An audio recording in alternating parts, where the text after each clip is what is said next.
First சக்கர activation. ரெண்டு steps தான் இருக்குது.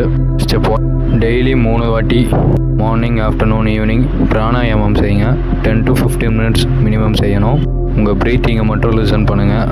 கவனம் அங்கங்கே அலைப்பாயும். ஸோ ப்ரீத்திங்கை மட்டும் ஃபோக்கஸ் பண்ணுங்கள். இது கண்டினியூஸாக 2 to 3 வீக்ஸ் நீங்கள் பண்ணணும்.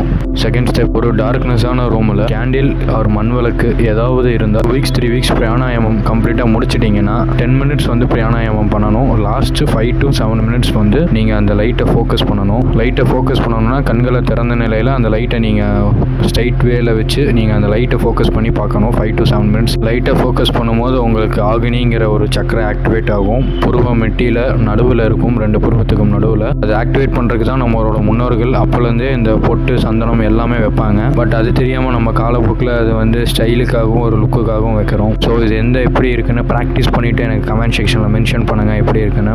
ஸோ நான் மெடிடேஷன் பண்ணி 3 சக்கராஸ் ஆக்டிவேட் பண்ணியிருக்கேன். ஸோ அதனால என்னோட பர்சனல் எக்ஸ்பீரியன்ஸில் சொல்கிறேன். நிக்கோலா டெஸ்லா பற்றி பேச சொல்லி நம்ம ஃபாலோவர்ஸ் ஒரு டாஸ்க்கு கொடுத்துருக்காரு. ஸோ அவருக்கும் விவேகானந்தாவுக்கும் ஒரு கனெக்ஷன் இருக்குது. நெக்ஸ்ட் வீடியோ வரும். ஸோ கீப் சப்போர்ட்டிங், ஃபாலோ பண்ணுங்கள். தேங்க்யூ.